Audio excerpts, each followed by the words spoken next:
The state of our health, something we strive to improve and maintain, but sometimes inadvertently destroy. Universally, it's vitally important, and the Germans have a universal word for it. Gesundheit! Hello and welcome to the program. Coming up in this edition, trachoma, the preventable eye disease, has made it onto the World Health Organization's hit list. This bacterial illness has already blinded 6 million people and infected 150 million more throughout the developing world.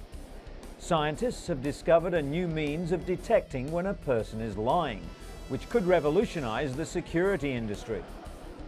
During the test, a high-definition thermal imaging camera scans a person's face to see if they blush at all the wrong times. Pig organ transplants have moved a step closer after a Scottish-based firm produced 5 healthy knockout piglets recently. These young critters have literally had the gene responsible for organ rejection knocked out of their genetic makeup.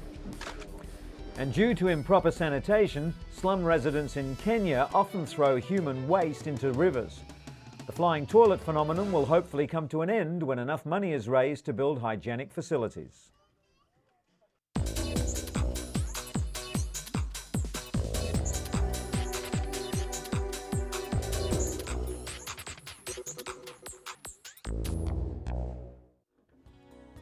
But in our first story, we look at the devastating effects of schizophrenia on the brain, discovered recently by researchers at the University of California in Los Angeles School of Medicine. Led by Assistant Professor of Neurology Paul Thompson, the scientists chronicled MRI scans of teenage schizophrenics to build a timeline of how the psychosis engulfs the brain with a wave of tissue loss. Characterized by hallucinations and delusions, schizophrenia affects 1% of the population. Until now, there was no way of predicting its onset. Aided by the knowledge that this mystery illness runs in families, the researchers hope the findings will lead to more effective ways to scan the brain. But at least for now, the findings provide some comfort as patients are able to actually see what's going on inside their own heads. As for drug treatments, doctors are now prescribing Risperdal, a newer class of antipsychotics, with fewer side effects than Haldol, which could lead to disturbing involuntary movements.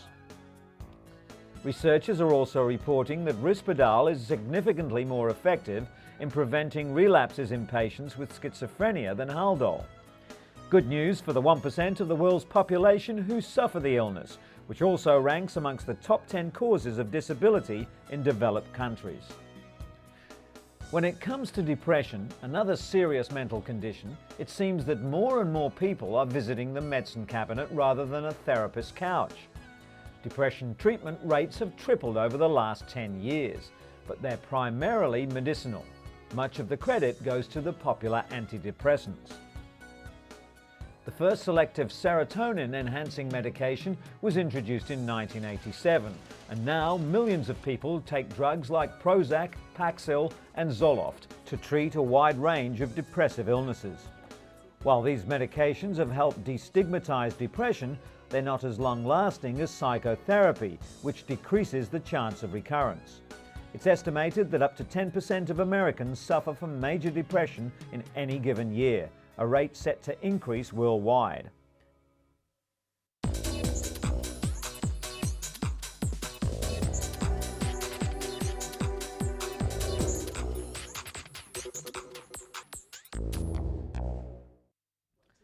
The microscopic translucent worm C. elegans is famous for being the first animal to have its whole genetic blueprint identified. Southampton scientists are using it as a model to see how the drug ivermectin works on another worm, the parasitic variety that causes river blindness. The disease affects more than 20 million people in Africa and Central South America. It's transmitted from person to person by a small black fly that bites like a mosquito. The fly releases a parasite into the skin of its victim, which eventually destroys the optic nerve.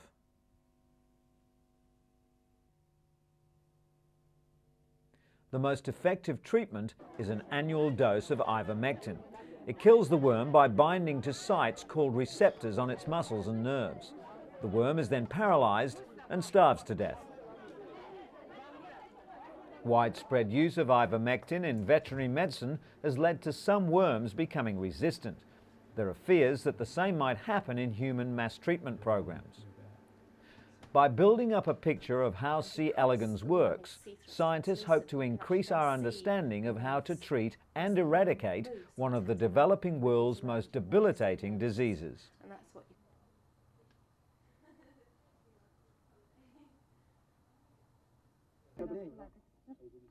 Another preventable disease that's blinded 6 million people and infected another 150 million worldwide is trachoma. The bacterial illness causes inflammation and scarring of the inside of the upper eyelid. Over time, the eyelashes turn inward, rubbing and scarring the cornea, leading to blindness. The debilitating disease is endemic in developing countries in Africa, Asia, and the Middle East. It's most common in rural areas where overcrowding and poor hygiene spread the bacteria.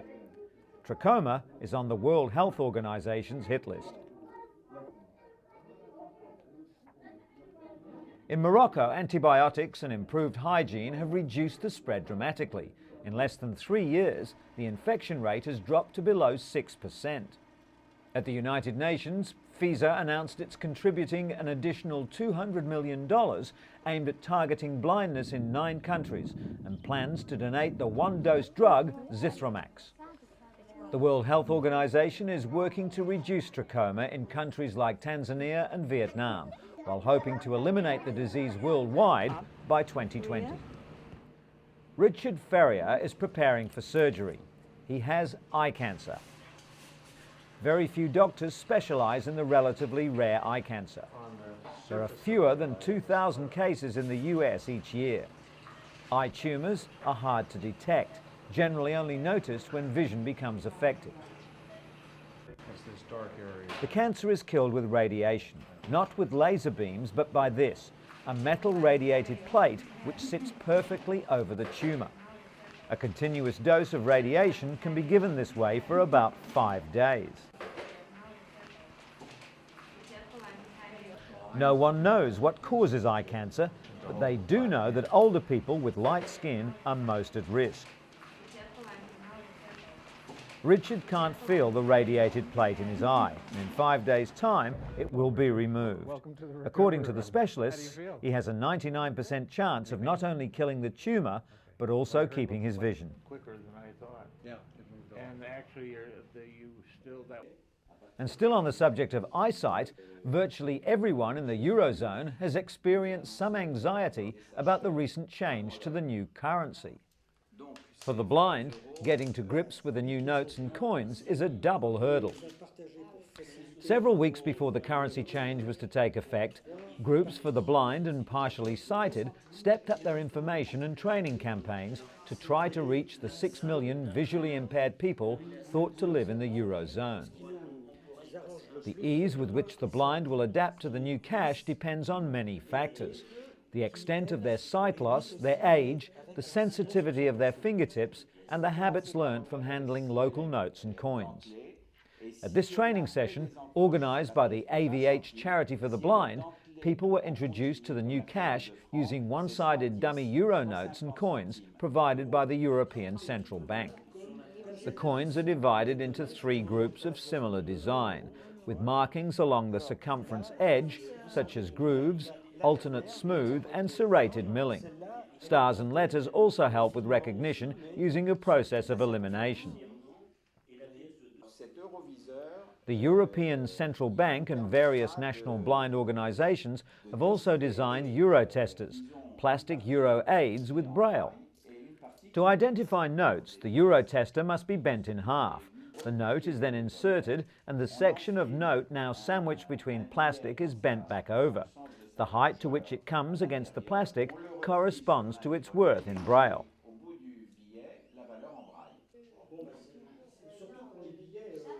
Coins, on the other hand, are inserted into a narrowing groove.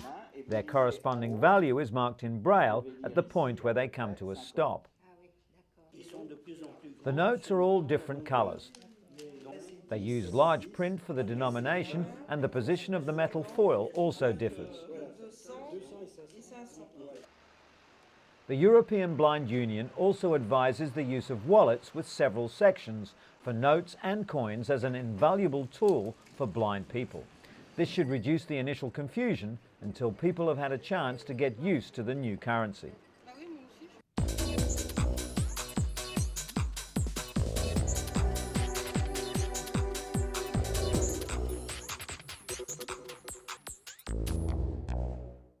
I did not have sexual relations with that woman.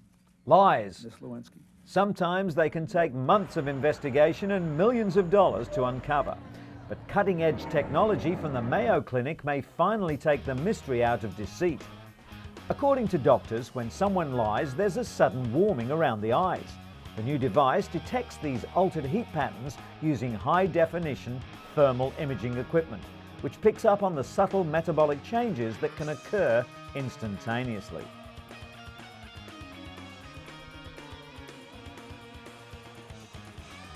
Clinical trials using a mock crime scenario correctly detected lying 83% of the time. The next step is to develop even smaller cameras and determine if they are as accurate. Scientists at the Mayo Clinic believe that in time, their lie detector will have many practical applications in the security and law enforcement industry, such as at airports and border checkpoints. In theory, blood should rush to the eye area of liars like mini uncontrollable hot flushes, while the innocent remain coolly and calmly unaffected. The system was first used to examine metabolic rate, but suddenly researchers realized that it was so sensitive it could detect fearfulness. As soon as that was confirmed, they decided to see if it could detect lying as well. Experiments in which 20 people were randomly asked to stab a mannequin, rob it of $20 and then profess their innocence showed the technique to be as effective as any existing polygraph test. The thermal camera correctly identified 90% of the true innocents. While polygraph tests have long been considered too slow and cumbersome to be used for airport security, thermal imaging cameras might be a practical and reliable alternative. New technology has also come to the aid of cystic fibrosis sufferers who've been unable until now to travel far from home. CF patients like Kristen McFall are using a new medical device to fight the deadly disease. She's now able to live by herself and not depend on others for treatment. The airway clearing device is called the vest, and it helps clean the lungs of excess mucus by oscillating the chest wall repeatedly. Melody Green has had 2 double lung transplants. Unlike most transplant patients, she underwent daily chest physiotherapy to keep her lungs functional, but with the vest, it was no longer necessary. Of all the lungs donated each year, only 12% have actually been usable, but the vest was modified recently to ensure the organs were kept in optimal condition even before transplantation, and that means that more lungs will be available for patients like Melody. And an English company is offering drowsy drivers a quick fix solution to keep them alert and safe on the roads. The British Oxygen Company claims that a blast of oxygen is enough to wake the body. A driver simply pulls over for a moment and with the canister provided sprays some pure oxygen into their lungs. According to AAA, drowsy driving is to blame for 100,000 serious crashes and up to 2,000 deaths every year in the US. Oxygen does provide the body with energy, but no study has shown that it can keep a tired driver alert. Robert Sinclair from the American Automobile Association believes there's no alternative to sleep. It only takes a second or two of what's called microsleep to spin off the road. Despite the warnings, the oxygen canister will soon be on sale at a cost of $5 a can.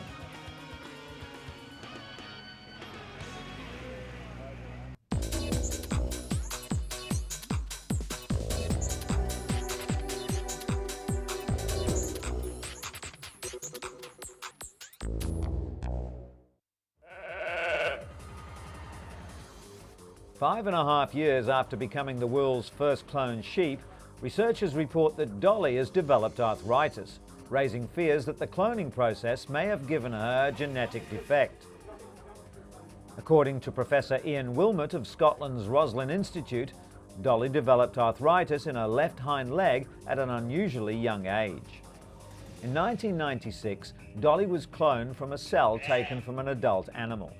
Some scientists speculate that because Dolly was cloned using genetic material from a 6-year-old ewe, her genetic age might be closer to 11.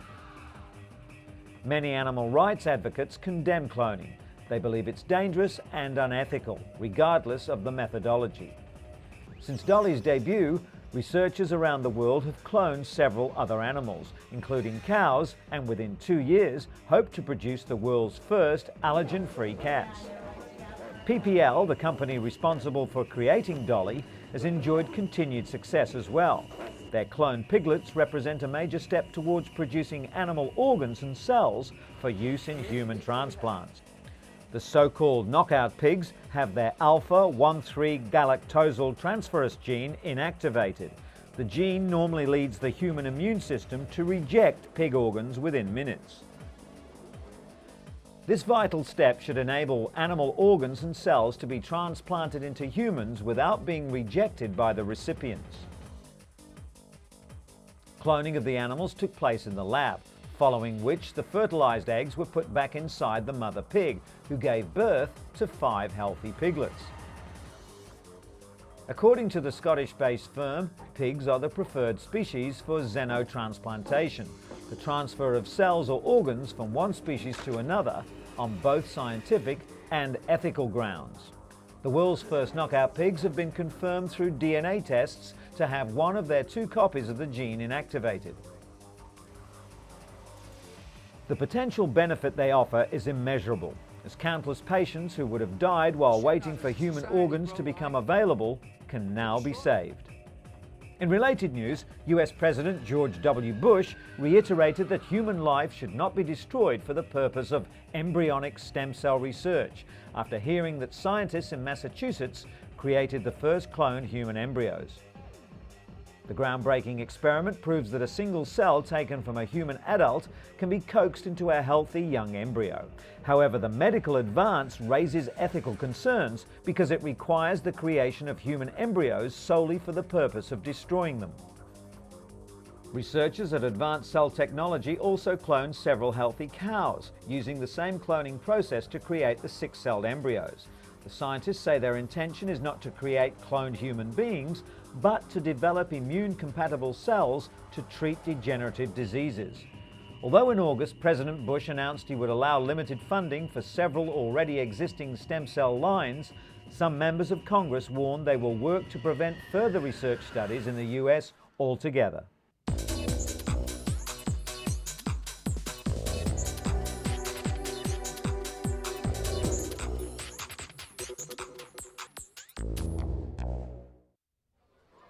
Slums are a normal part of city life in much of Africa.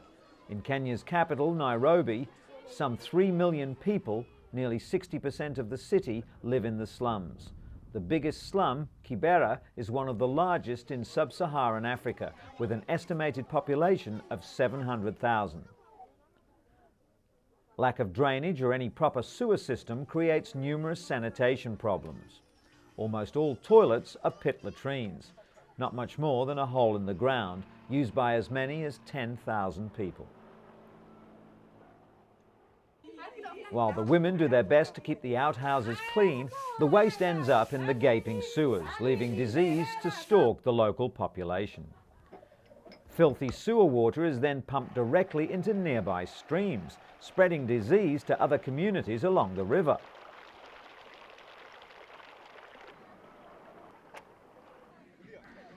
But the flying doctors from the African Medical and Research Foundation, or AMREF, have come to save the situation through an intensive health campaign aimed at improving the water and sanitation in the slums.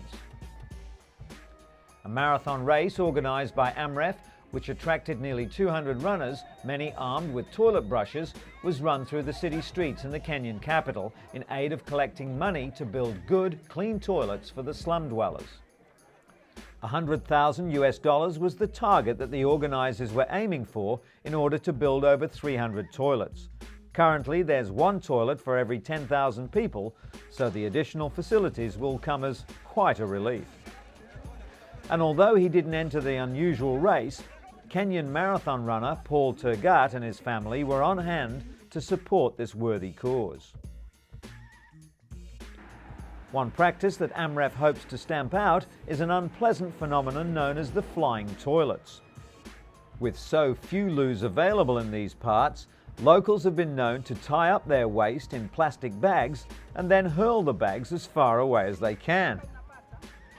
The plastic projectiles invariably end up in rivers or in neighbouring compounds and are a serious health risk.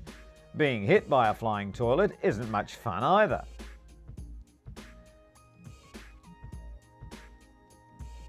Race winner 20-year-old John Cutio told the crowd that he too comes from Kibera and will benefit as much as anyone from the day's event.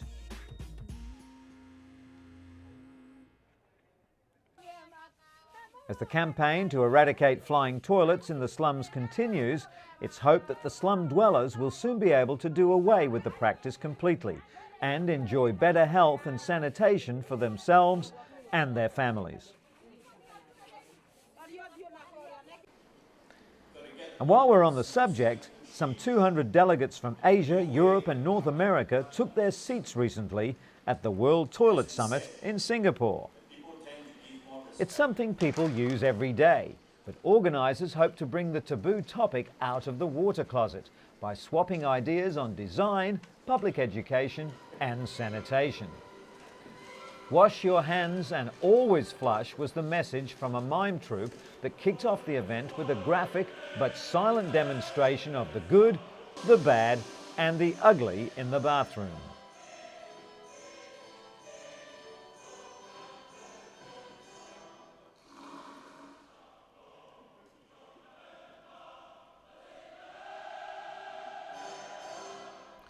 Singapore is already at the forefront of enforcing toilet etiquette with fines for not flushing and automatic devices that sense when to send the water surging. This woman's urinal from the Netherlands is contact-free. The user simply hovers over it without touching the bowl. Other exhibits included spa baths, basins, drains and bathroom fittings. While luxury items were a feature of the show, delegates were also reminded that according to